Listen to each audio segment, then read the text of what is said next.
Buenos días, hoy te voy a mostrar cómo activar opciones para desarrolladores en ZTE Blade V70 Max.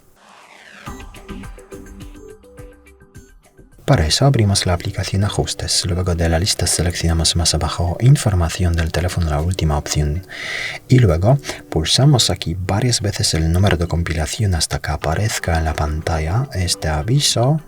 Este aquí, que ya somos un desarrollador. Ahora, para ver las opciones de desarrollador hay que salir de aquí. Estamos en Ajustes y aquí abrir la penúltima pestaña Sistema. Las opciones se encuentran ahora aquí.